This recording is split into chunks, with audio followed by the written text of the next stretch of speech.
Hello and a very warm welcome. You're watching the Big India Today CII Post-Budget Roundtable. Finance Minister Nirmala Sitharaman presenting what she called a budget for New India. A budget aimed at enhancing spending on public infrastructure, laying the building blocks for a Naya Bharat, a New India. A lot of what happened during the budget later overshadowed by the sharp rout on the entire stack of Adani stocks, an event which seems to be now hanging over these numbers and what happens over the next several days. Joining us at the CII India Today Budget Roundtable, I want to begin by introducing Rajiv Chandrasekhar. A lot of what was said in the budget and is being done by the government rests on what Rajiv and his ministry do. Skill development, electronics, technology, entrepreneurship, Minister of State. A lot of the semiconductor work really being done by Mr. Chandrasekhar, and he can explain that. Also with us on this broadcast, representing the opposition voice, Manish Tiwari from the Congress, Member of Parliament, former Minister. Manish ji, welcome. It's great to have you with us. And for corporate perspective on this broadcast, one of the sharpest financial minds in India Inc., Sanjeev Bajaj, joins us. Chairman Managing Director, Bajaj FinServ. Sir, welcome. President of CII. Flanking him, the man who brings it all together, Chandrajit Banerjee, Director General of the Confederation of Indian Industry. It's good to have you with us. The Finance Minister saying once again that we've done what we could. Now India Inc. needs to step up and start investing. How much is that happening? We'll ask Chandrajit Banerjee and everybody else with us. Sanjeev Puri joins us, Chairman Managing Director at ITC. Good insights from him, always expected on what's happening with consumer demand. Also with us on this show, we've got R. Dinesh, Executive Vice Chairperson at TVS. So welcome. I want to start by asking Mr. Chandrasekhar about this budget, the focus on public spending in the way that it is, and in the context of how this is being taken by people. You've got the middle class happy with some exemptions, and then you've got the big story playing outside the budget, which is how the markets reacted after Credit Suisse came out and said that they won't be dealing with Adani Group bonds anymore. So in the light of all of this, are you hopeful that this will be able to take us through in a year when there's a lot of uncertainty about what's happening globally? So I'm not so sure how to respond to your curiosity about the Adani stock. I don't follow that, and I'm not in a position to explain that phenomenon. But I can certainly say that the budget today is a 45 lakh crore budget. It's unprecedented in terms of its size. And I have been in various industry forums many years ago where there were questions about how the government could execute 1 lakh crores of capex and 2 lakh crores of capex. And we have built a record now, this government has, of taking it from 3 lakh crores to 5 lakh crores to 7.5 lakh crores. And we are talking about 13.5 lakh crores of capital expenditure being delivered by the public investment ecosystem. So this is a budget in many ways that is a benchmark, that is setting a benchmark and a bar for how governments perform, both from a point of view of the context of the adversity of the COVID pandemic and the global headwinds that we continue to face. But still, despite all of that, our spending capacity, our fiscal capacity, the buoyant tax revenues, navigating us to the other side of the storm of COVID and continuing to grow and becoming the largest growing economy in the world. So I think that is the headline, notwithstanding your curiosity of a particular stock or a promoter in the markets. I think the story of the budget is that it is a future-ready budget, and that many of the things that we talk about the Amrit Kal that the Prime Minister spoke about looking forward have been built into it as investments, whether it is skilling, whether it is building 160 nursing colleges, talking about skills for the global opportunities for our youth, for increasing credit for a MSME ecosystem, increasing credit for the agriculture ecosystem. So there is a tremendous framework, in my opinion, and if you read the budget in a dispassionate way, without prejudice, without bias, and being distracted by the stock market or one stock in the stock market, you will certainly see the directional cues that this is a budget for the Amrit Kal. Is the government having to do a lot of the heavy lifting also because you think that India Inc. isn't stepping up in the way that you'd like? You've got Sanjeev Bajaj, Chandrajit Banerjee and the others here. What's the government's message to private industry through this budget and through the kind of investment the government itself is having to make in public No, infrastructure? look, I think we must understand the need for this type of heavy public investments in infrastructure has been because over the last many decades, the narrative about India is that we were an infrastructure deficit nation. We have never invested adequately in creating global standard infrastructure, global standard cities, and so therefore, you know it, as people talk even in normal conversations, how come we don't have a city that competes with a city in Thailand or in Singapore or in Southeast Asia or in any parts of the Middle East? It is because for several decades we have underinvested. And in a lot of ways, this government has had to compensate for many years of underperformance in many, many areas. Infrastructure is one, city building is another one, skills and education is another one. So we can go on and on about that. But if you see that the government is really amping up its investments, it is not because the private sector is not doing enough. It is because for several decades, the government did not do what it was its Mr. Bajaj, this is what the private industry wanted, that the government, on the back of an increased base, doubled down on spending on public infrastructure. You were concerned about whether there's enough fiscal headroom to be able to make it happen. The government seems to have said, the Prime Minister seems to have, Mehuna, I will go out and try and do as much of the heavy lifting as possible. Does that enthuse you immensely? Well, with the government increasing its infra spends, very clearly it is continuing on the path of growth for today. But with all the other action that has been proposed, it is also creating a conducive environment for the path for tomorrow. And what is impressive is the fact that not only is it a growth-oriented budget, it's an inclusive budget, it is also a budget which is fiscally prudent.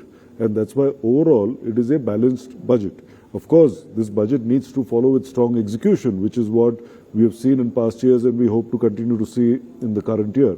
What this budget will do is once again provide tremendous tailwinds for this economy. We, by most narratives, we are behind the last 3 years set of challenges, which means normal growth can come back now. And by providing these tailwinds, it should create new job opportunities. It should put more money into the hands of different sections of society, which automatically means that it creates the necessary environment for private sector capex to start coming back in. You think that's beginning to happen? Because we had Mr. Banerjee with us, and a lot of people outside of India Inc. would like to see India Inc. invest more. And capacity utilization has been in the mid-70s. When you ask a particular entrepreneur, they'll say, we aren't seeing as much demand just at this moment to be able to double down on investment. We're thinking about it, but let's see what happens in Russia, Ukraine, let's see what happens to interest, inflation, etc. Do you see that investment cycle start sometime soon? In serious earnest? So we are starting to see it in specific sectors. You're seeing it in anything to do with construction. You're seeing it in chemicals. You're seeing it in steel. So there are sectors where you've seen this increasing. And if growth continues in the same strong way, and we are reaching that capacity limit across a number of different sectors where they have no choice but to reinvest, you should see that happening relatively soon. Keep in mind that there is a difference between private sector investment and public sector investment. Private sector investment has to earn a certain reasonable return on the capex that it borrows. So there is that difference. But at the same time, the private sector is here to build business, to make money, and to be able to distribute that money. So if the environment is conducive, there is no reason why you shouldn't. Mr. Tiwari, one of the differences between the budget presented by the Modi government in its last year and budgets of the UPA era is that there wasn't as much populism at play. The urge to try and distribute freebies and win voters, the finance minister committing once again, public reiteration of the glide path towards fiscal conservatism, and the government also saying, okay, we will build infrastructure which has a higher multiplier rather than give out doles. And that seems to be a big difference in the economic approach of both governments and both parties towards budget making. So, Rahul, here's the answer to that. Now, if you look at the budget, it has a 17 lakh crore hole in it. Right? That is the size of the fiscal deficit. I think it was about 1750 last time. It's about 1785 projected going forward. And essentially, out of that 17 lakh crores, which is the deficit, 11 lakh crores is going to be financed out of market borrowings. So when government goes out to borrow, it essentially means that the amount of capital which is available for the private sector correspondingly comes down. And therefore, you are seeing a strange paradox that notwithstanding the fact that the government in 2019-20 lowered the corporate income tax rates, the private sector cylinders are not firing. And so therefore, this 10 lakh crore capital expenditure, which the government has put into the budget, which they say they have increased by 33%, is actually 13.5 lakh crores, is actually an admission that the policy which they had adopted in 2019-2020, and yes, there was the aberration COVID years, is actually not working out on the ground. So therefore, I think it is an explicit admission that the cylinders of the economy are not firing, and therefore we have to keep putting public expenditure in order to keep the. Let me complete. I'm saying, interest rates, inflation, perspective of recession. Look, nobody is discounting the headwinds which are there.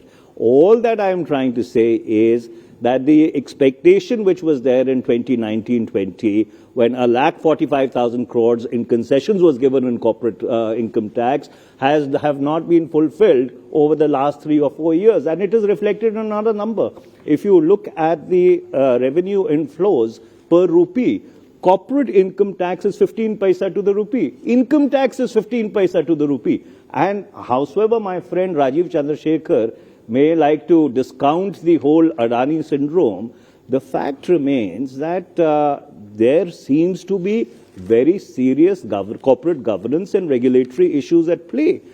For a bank to say that we are not going to be honoring the corporate bonds of a particular company is not one promoter in isolation. It has an impact on the entire ecosystem. So going forward, 2-3 things are very clear. For whatever reasons, the corporate investment which was expected to kick in has not kicked in. The second thing is that the concessions which have been given, in terms of income tax, etc., in order to put more money into the hands of the people, will it actually generate consumption-led growth, or are we missing the wood for the trees that post-COVID, there has been a structural change in consumption patterns, which we seem to be completely discounting? And third, of course, the regulators and also the government will have to account, because if what the Hindenburg report says is even partially correct, correct to the extent of even 5%, it really flags a serious regulatory breach and corporate governance issues. And this is going to have an impact on whatever economic trajectory we are going to take. So all in all, if you look at it, even defense spending. Now, you have a situation where China for the past 2.5 years, right, capital expenditure on defense procurement is up only 10,000 crores. You're not, because you're so passionate about defense. And then social sector spending is down. We can talk about it at a different point in time. We haven't seen defense spending rise in the way that you'd expect should happen under a nationalist government. Look, you can spin as much as you want to spin. He threw quite a few grenades at you. And I'm used to this, because I think when you can't deal with the fundamental issue that the country is on a roll, it is moving forward, it is the fastest growing economy in the world. We are spending 45 lakh crores, we are spending 13.5 lakh crores in capex. You have to pull something out of a hat and say, this implies that corporate spending is down. As a matter of fact, corporate credit to the corporates is at an all-time high. So to make these tenuous arguments that are these are flaying around arguments. Now, oh, by the way, the money for defense has not gone up. The issue is not about how much money you spend in a particular sector or a particular segment. It is the outcomes and the readiness of that sector vis-a-vis what the desired outcomes are or the desired experience of a particular stakeholder is. Is there anybody today arguing that India is less ready today in dealing with any security threat anywhere after the same opposition went hammer and tong about modernization of the armed forces, and when they had an opportunity. You are squandering money, wait, using let it me smarter and finish. sharper. No, these are the same gentlemen who, when they had an opportunity to buy fighter aircraft, instead wanted to buy VIP helicopters. So I don't want to take this conversation of a budget, forward-looking, optimism, reimagined ambitions, and get this dragged down by some petty, frustrated politics that the opposition has. They have a problem, but their problem is not that this budget is bad. Their problem is that they are finding themselves sitting on the sidelines, carping about something, a train that has left the station and that is galloping today at many, many miles an hour. So that is where they are. Rahul, if you discount all the verbiage which Mr. Rajiv Chandrasekhar And has don't thrown over the discount his past, verbiage, over the past 3 minutes, the fact remains: if you are a confident government, you don't refuse to answer questions in Parliament.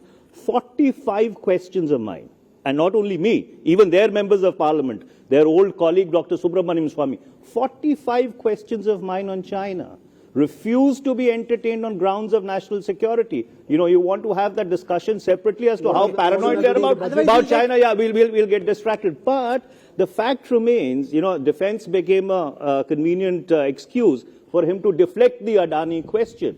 The reality is, and this is, I'm not talking about perception only, but over the past 8 years, Adani seems to have grown on the patronage of this government. And so therefore, if today there is somebody who's flagging serious regulatory and governance issues, obviously this government will have to answer, and it is going to have an impact on the economy, because it is not one company you're talking about. You're talking about a company which has a pole position in the market. But going back to the budget, train leaving the station, etc., if actually you would have been able to create the ecosystem which would have fired private investment, you wouldn't have had to put so much of government money into capital expenditure. You, in fact, would have used that, much better and more efficaciously on social sector spending, which is required. And if you look at the social sector numbers, almost every scheme in the social sector has experienced a cut. It's primarily experienced a cut because you've had to divert resources. Okay, so 2 points you've raised. I want to get Chandrajit Banerjee in on this. One is on the aspect of investment. And we've heard the finance minister say publicly, the prime minister also said it, India Inc. needs to do more. You actually think that India Inc. is beginning to do more. Give our viewers a sense of why you think the charge that Manish Tiwari made, that the sharp reduction in corporate taxes didn't see an investment cycle, and Raghuram Rajan argued at Davos that it was money not well used, that money could have been spent better rather than giving it out for corporates to increase their profits. How do you respond to what we are hearing? So, our recovery, going a little back from the budget actually, our recovery would not have been so sharp post-COVID had not been the handling of the economy during COVID not been prudent. It's a very simple stuff. And I think India was one of the fastest to recover post-COVID in terms of the economy. All economies were hit by COVID. Second, you talked about corporate investments. You see, corporate investments obviously got hurt during COVID, and the government did the right thing of heavy lifting with capex. And it was of course what our ministers talked about, the deficit that we had in terms of infrastructure. But it was also that it was required for the economy, and the government did that heavy lifting. But yes, the economy was down, so it was required for the government to play that role. Prudently, it played. It has continued. We were very cautiously optimistic whether the government would continue. It has continued, which is a great sign. Third, if you look at corporate sector across, today the capacity utilization has reached 75 to 85% in most of the sectors. In certain sectors, in our survey, it clearly shows that it has gone upwards of 85%. Sanjeev just mentioned that there are certain sectors which have started investing already, which is true. Expansion plans are pretty much there on boardroom discussions. If you see the economic survey of yesterday, my last point, if you see the economic survey of yesterday, you see that credit offtake, even for MSMEs, have increased by a record number. Now, all of that couldn't have gone on OPEX. Some of it has gone to CAPEX, right? So it's completely, therefore, fallacious to say that, if corporate investments have not started. And the opportunities... But to what extent? Because if India is staring potentially at least a 5-year solid investment cycle, which has been building up for a long time, Rahul, when does this investment plane take one off? more point. You see, it was difficult to do business in India. You see what has happened over the last few years. You have enabled, you're first time talking about decriminalization in a manner which is that needed to be talked. You are saying heavy attention on India of foreign capital, foreign investments. Why has it happened? Because you have made it attractive. You have made it easier to do business over here. You are bringing down the cost of doing business by building infrastructure. So all of this, there is a plan, there is a progression that's happened, and I think corporate India today, with the steps that the opportunities which has been given in rural economy, on the tremendous opportunities on tech, say for instance, for corporate India to go in, to agriculture, so and many other forays.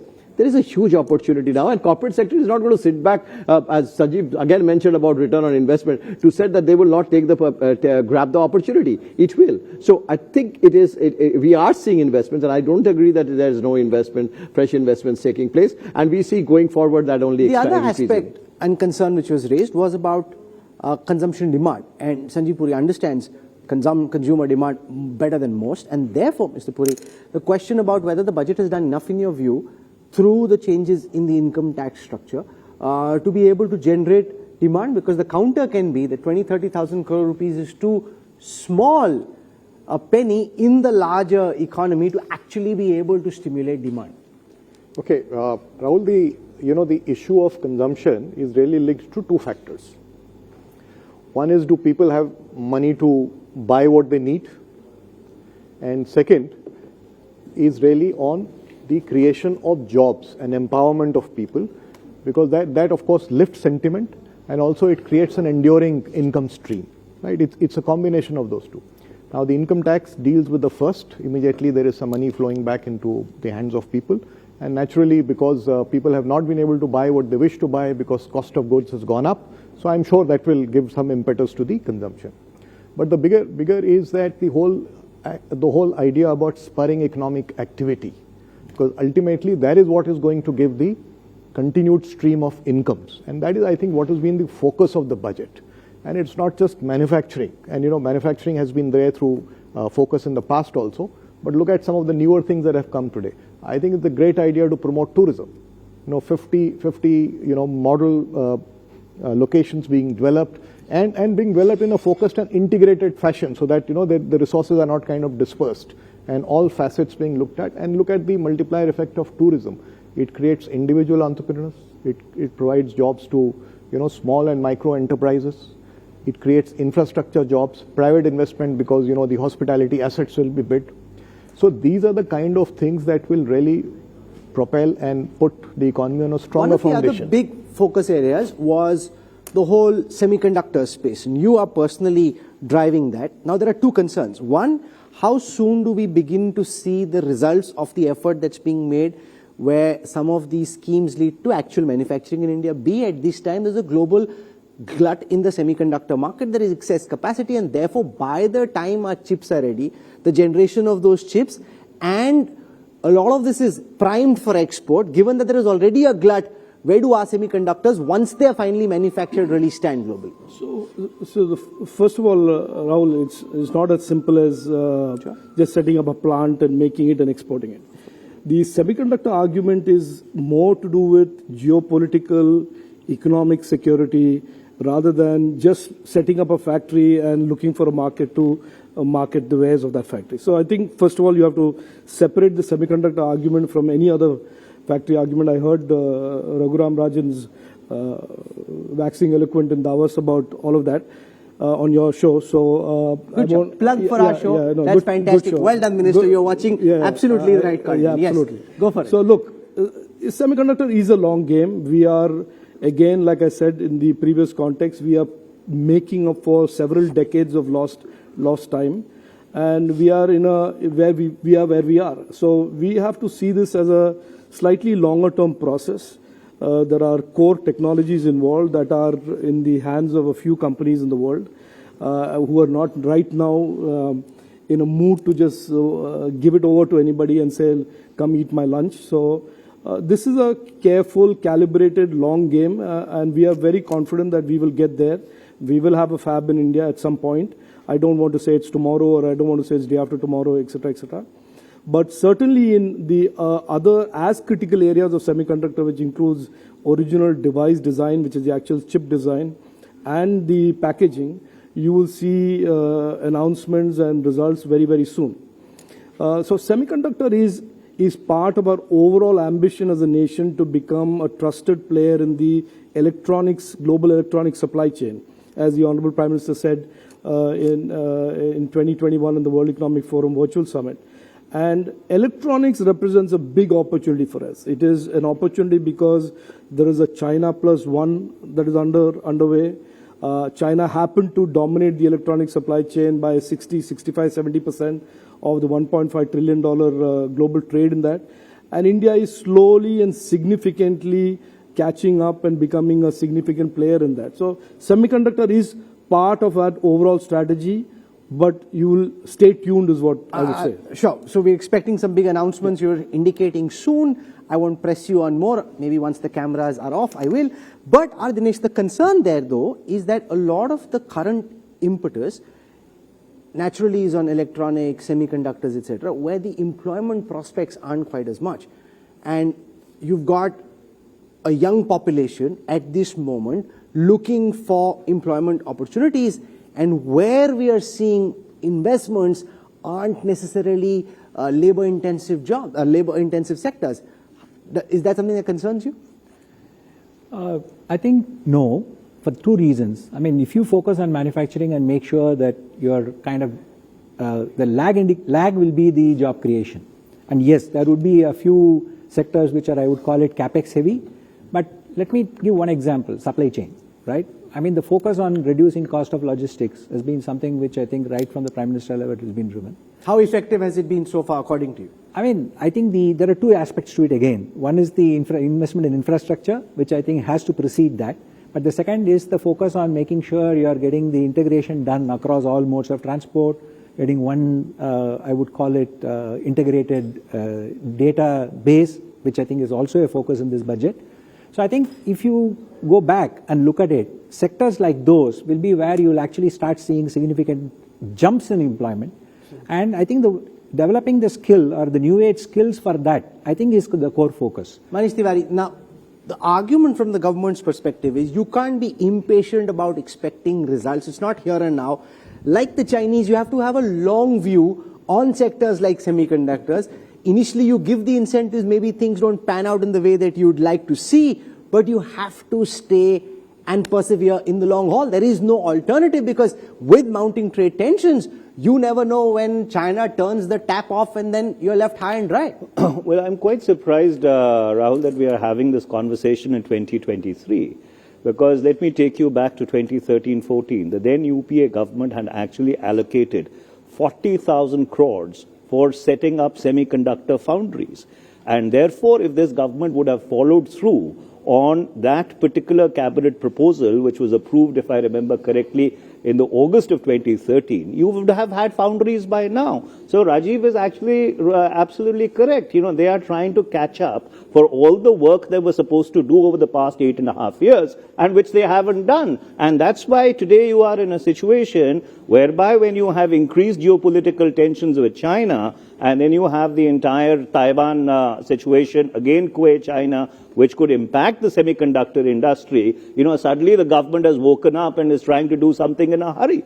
So therefore, and I would commend to Rajiv to actually go back and ask his officials, dig out that cabinet note, dig out the cabinet approval of 40,000 crores in 2013-14 for foundries, and they should have actually done much more than what they are claiming to be doing currently. But coming back to the point which I was making earlier to you, Rahul, you see, eventually, when this government talks about accountability, it talks about transparency, you know, it talks about building an ecosystem where honesty is encouraged. the litmus test is going to be as to how do they pan out on the Adani question. Because this is the third time you've come back. Yeah, because as you see, it's not about a particular promoter, and I don't want to beat down on anybody. See, eventually, if there is a serious corporate governance and regulatory failure, it does not reflect on the promoter alone. It reflects on our regulatory institutions also. Minister, and so what do you make? That seems to be the 200-pound gorilla hanging over this conversation. It's a 200-pound gorilla hanging over Manish's head and perhaps yours, but it's not, certainly not about... Oh, well, he's trying to duck it the best he can, but I don't blame him. I don't blame him. It's not as remit if he wants to duck it. I'm not a congressman. I don't duck questions. If there is anything if there is anything that is malified, if there is anything to be investigated, I can certainly assure you, as a junior minister in the Narendra Modi ji government, it will never escape any regulatory institution, any scrutiny, any oversight. This is an issue that has happened 4 or 5 days ago. A certain report came out. The company has responded. And if Manish has evidence to the contrary that there is this huge conspiracy, he should obviously... No, it's not a question about evidence, Rajiv. Don't duck it. Don't duck it and put it on me. I said right in the beginning, I said right in the beginning, even if the report is 5% correct. This pontificating should stop. Let me tell you, let me say my piece. This patronizing and pontificating should stop. If there is any evidence, if there is any malified, I am pretty sure, 100% sure, that the agencies will get to the heart of it, and there should be nobody who is any doubt about this. This is a 5-day-old problem or a 6-day-old problem, and if there is something to be investigated, certainly people will investigate it. But I want to tell you one very important thing about all of this fiction about the UPA did this and the UPA did that. They left 500 crores for one rank, one pension. They left a FAB proposal. In 2014, 80% of mobile phones that came into India, that were used in India, were imported. Okay? Everything else, everything had to be imported from China.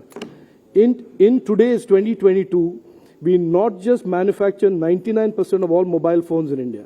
We export 90,000 crores of mobile phones in India. That is the 9 years of performance. So the fiction of we did this and we did this, and but we couldn't do enough. Since you watched that Raghuram Rajan interview, his charge was you aren't doing enough for value add. Yes, it's assembly, but how much is the value add component? Of course, the full 10 years they did nothing for value add. They did zero for value add. Now when we are building a global scale trusted industry, where the value add may be 11% or 12% or 14%, he has a problem comparing it to his 0%. You bring Raghuram Rajan here for a debate, and I'm happy to have a debate with him and you. That would be a good one. Yeah, sure. I'll try and work towards setting that up. But let me ask this question to you, Mr. Bajaj. The point that the opposition is raising about the Hindenburg report and the concerns about A, particular industrial group, and B, more importantly, about how foreign money views the health of Indian books and Indian companies. When the Satyam issue happened earlier, it raised a question for quite some time about multiple Indian, and all kinds of questions were asked. What are you making of what's playing out right now? See, very clearly, as the minister has said, it's a very new issue. There are a lot of charges and counter charges. Let law get to the bottom of it, and then an appropriate action as relevant needs to be taken. So that what we should be very clear about is that there is a tremendous opportunity that this country offers. The law is the same for everyone. The opportunity is the same for everyone. And that is the message that we should be giving out. Okay, on that note, I take a very quick break. When we come back, in the last part of this broadcast, we'll focus on the Indian economic outlook. We've seen the IMF, we've seen the government put out its economic outlook. We've got some very sharp voices from India Inc. and from the political spectre. We'll get their sense of what to expect in terms of Indian economic growth in the year to come. That section returns on the other side of a quick break. Stay with us, back in a moment.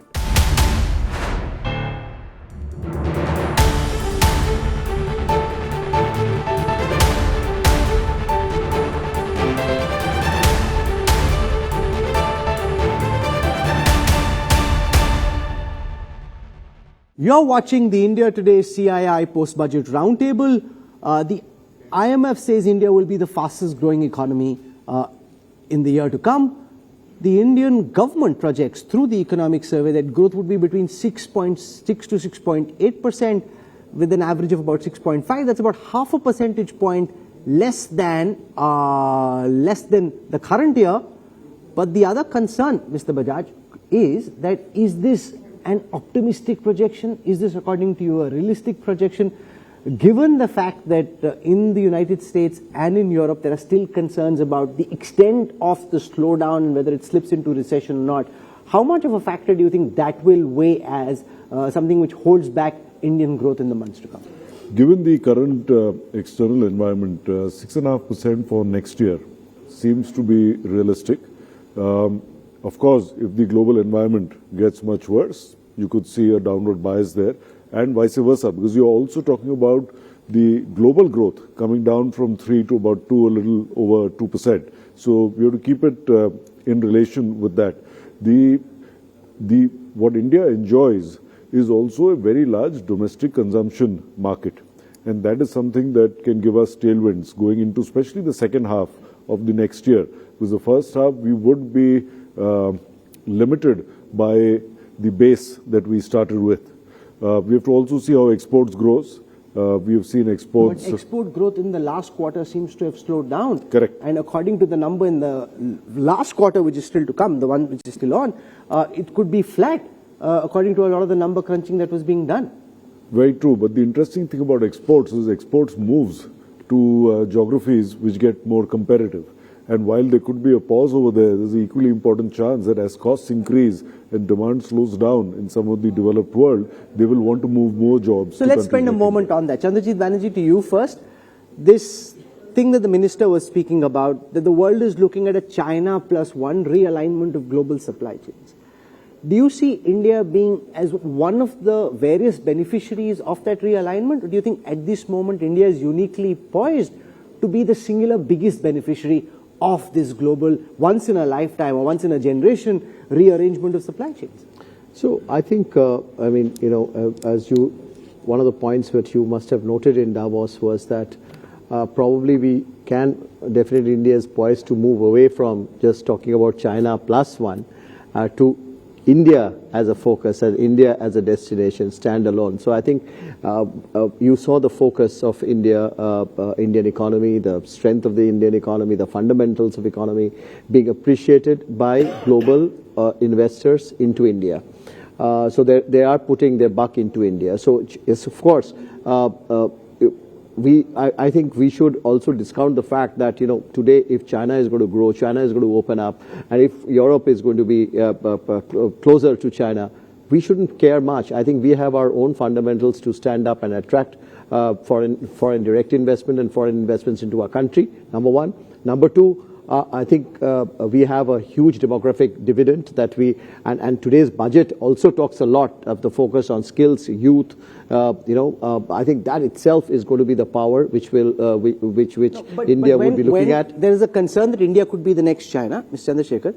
The flip side of the argument is China grew at a time when global trade was growing and they were able to benefit from it. Right now you've got protectionist barriers going up in Europe, in the United States. America also talking about Atmanirbhar USA. They don't say it like that, but that's essentially what it is. And therefore, while this is India's moment, but it won't have the same kind of tailwinds that China benefited from. No, obviously not, and I don't think anybody is arguing that is the case. But I just want to touch on the topic of the GDP growth that you posed to Sanjeev. I actually think that 6.5 number is a conservative number, and I'll tell you why. There are two background assumptions that we are making when we calculate and look forward to next year. One is that the European war will continue, and that we are still unsure about the pace of the Chinese opening up and the Chinese recovery. Now, both those have ability to either adversely impact global growth or positively impact global growth. So we have to be very cautious. There is an upside on the 6.4, 6.5 that we have. For example, if the European war ceases, but nothing has happened so far. No. I'm just, since you asked the question about conservative and not conservative. Now, on the issue of the supply chain, I'll tell you what was the driving characteristic of the supply chain that China built over the last 30 years. It was cost. But there is a certain other attribute that has now emerged that is also driving supply chain design, redesign, rebuilding, which is trust. And so the Friendshoring. friendshoring, trusted suppliers of digital products, trusted supplier of manufactured products. So therefore, India has a unique ability to be a hub, if not the only hub. Certainly, Vietnam is also trying to make a pitch for it. Certainly, Thailand is trying to make a pitch for it. Philippines is trying to make a pitch for it. But India certainly has, as Mr. Banerjee said, has a unique opportunity because of our domestic consumption as well as the scale that we can manufacture. And that gives India a major advantage over the likes of, say, a Vietnam and Indonesia or any other country, just the sheer size of our domestic market. Whether you can export much out of India or not is a secondary matter. Therefore, the government believes that India's time is here, apna time aa gaya. Look, there is absolutely no quibble with the fact that you need to diversify supply chains out of China for more reasons than one. And one of the very important reasons for that is that if the rules-based order, howsoever controversial it may be, has to survive, there has to be diversification out of China. But the question is, if you look at what has happened over the past couple of years, all those companies which have moved out of China have either moved to Vietnam or South Korea or even Bangladesh. There is hardly anyone who has come to India. So therefore, while we can talk, well, Apple to a certain extent, and then Apple's then you had to first you shut down on the ecosystem, then you have to open it up. Now that's a different argument which we can get into it in detail at some point in time. All I'm trying to say is that yes, there is a need in order to have that diversification. Whether we are doing enough to achieve that is a different question. That yes, of course, this is a great idea, but there is more talk and less happening to be able to achieve that dream and realize that opportunity. See, number one, let me say that I think the opportunity on manufacturing is very much there, and it is a journey that we'll have to go through. It will happen in steps. It's not something that will, because there are people who may have made large investments there. So overnight you cannot shift it. But there is stuff that is getting outsourced, which are asset light. Some of this may come with. So that's one part of it. But when we look at the Indian economy, I think manufacturing is an important sector, important multipliers. But what about the other sectors? What is and I spoke about tourism. I mean, I think it's an enormous opportunity. We used to pre-COVID get only 1% of the global tourists, right? What about agriculture? We have the largest arable land in the world, right? Do you think this push towards millets is working? To what extent? It's going to be, everything is going to be a journey. How long could it take, according to you? But it's difficult to predict. There are two things on millets. One is that people are not used to that taste, so it'll have to evolve. We'll have to go through a journey. And second is we'll also have to get efficiencies in the back end, because this is an area where investments on technology, whether for agriculture or processing, have not happened. No, but so farmers it's a journey. But are typically resistant to change cropping patterns. Do you see enough incentives being created to be able to nudge them in that direction? Yeah, a lot of interventions and focus is there. The Honorable Finance Minister also spoke about it. So you're right, it is nutritious, planet-friendly, resilient. So it ticks all the boxes for future nutrition. Rahul, may I just come in, since I represent a purely agrarian constituency, and we've had this large farmers movement emanating out of Punjab over the past 2 years. You are absolutely correct. Farmers by nature are resistant to any change in cropping pattern. So till the time the incentives are not sustainable, and there is no stability with regard to those incentives, this weaning off people of the rice and wheat cycle, which will not happen, and it is eminently desirable to do that. But incentives are being created. Well, in the sense, you see, the biggest incentive is stability of price. So therefore, till the time you do not bring millets into the MSP regime and provide that legal guarantee and stability which the farmers are talking about, the diversification that we want to see will not happen. And I'll give you an example. Way back in the 80s, when Pepsi set up a factory in Punjab, during the days of militancy, they used to buy these tomatoes, etc. But then there was no stability in Pepsi's policies, and eventually it petered out completely. So, Dinesh, in that growth projection between 6 to 6.8%, are you on the higher side as the minister is hoping towards that 6.8? Are you on the lower side? And what's tilting you in which direction and why? I think I'm always optimistic, so I go to the higher side. But having said that, I think the point which I think already was pointed out, that the global market, we are dependent on that. I think there's one point I wanted to add to whatever was said earlier. I think Indian corporates also see an opportunity of growing globally, right? I think that's a big difference from the ability because of the domestic market which is now available for Indian corporates, which I think will mean, whether we like it or not, larger focus in terms of exports and newer markets which we will capture. Okay, so we've had a deep and incisive discussion on what seems to be falling into place, what are the challenges. Manish Tiwari also flung a few grenades, which is fine, and that's a part of a robust democracy, and that's the whole idea of being in this round table and having an open and frank conversation. So I want to thank all our guests, wish you all the best, and thank you, Minister, for joining us. Thank you, Manishji. We'll keep tracking what happens from here on. Thank you for watching. News and updates continue on the other side.